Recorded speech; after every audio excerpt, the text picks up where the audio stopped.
Okay, so there are many problems with Sabre right now, and I don't really like to moan too much because despite some of these fundamental issues with the game, it is still very enjoyable to play and to watch.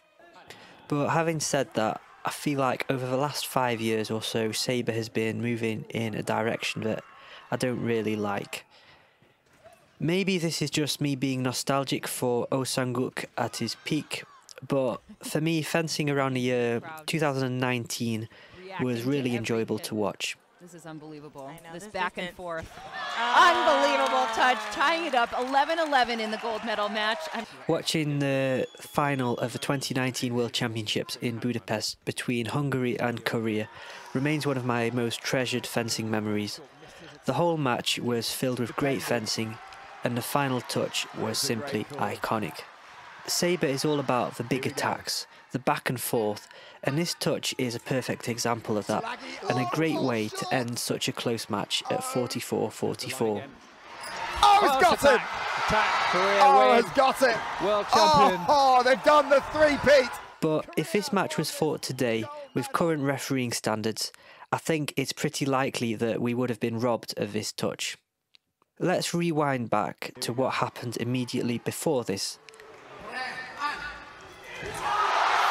I don't think the ref will separate that one. I don't think he'll separate that one. Well, obliged to look at 44 all.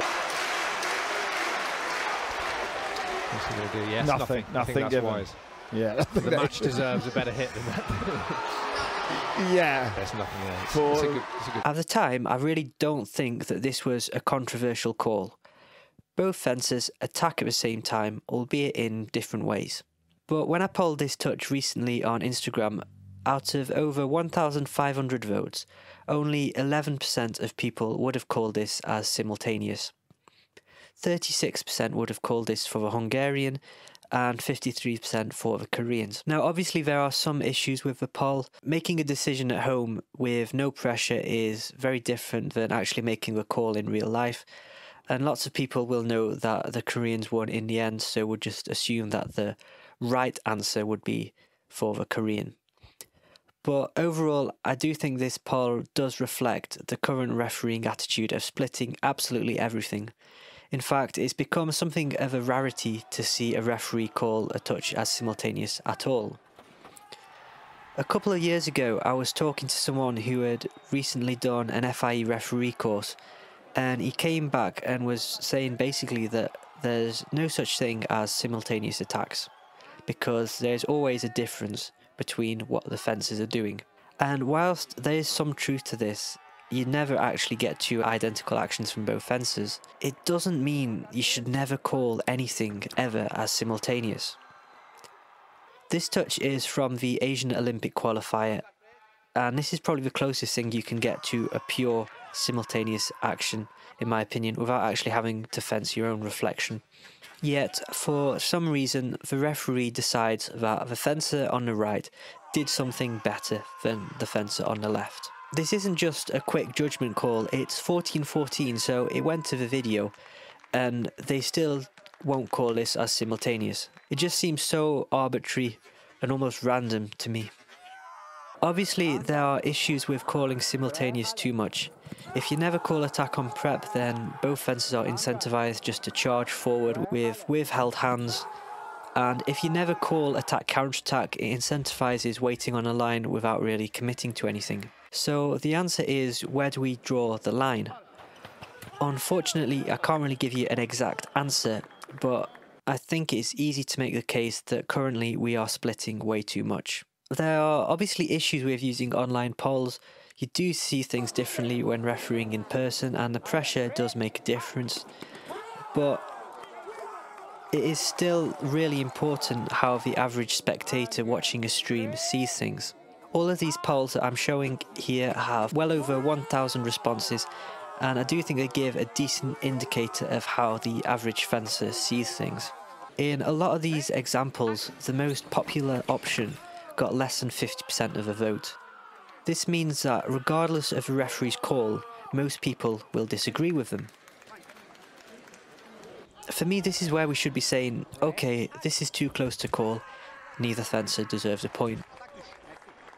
because otherwise the referee can basically just choose to give a point to either fencer. And yeah, some people might disagree, but a significant number will still agree also, so it won't be too controversial however you give the point. Is there any wonder why there are such big concerns about cheating if referees can basically call things however which way they want without really causing too much controversy? These kind of touches have to exist for the game to work, even if they are boring and bring little spectator value.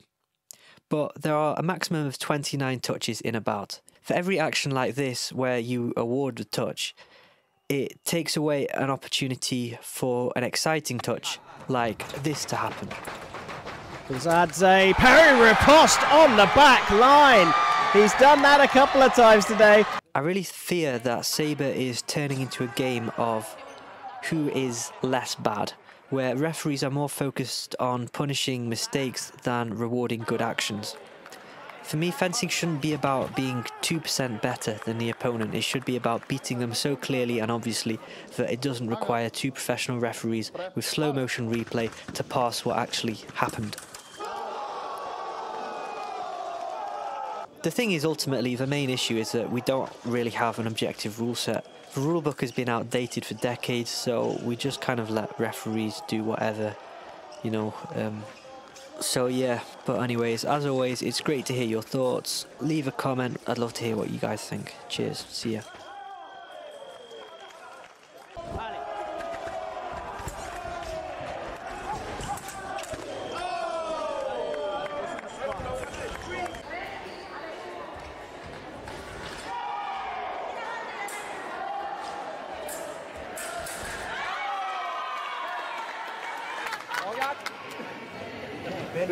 Allez.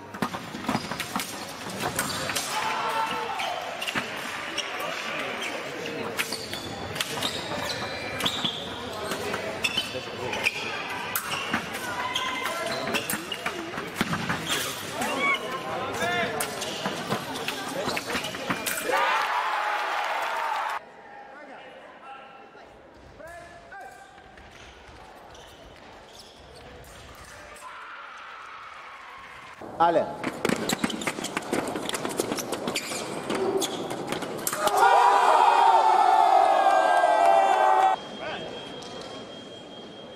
Allez.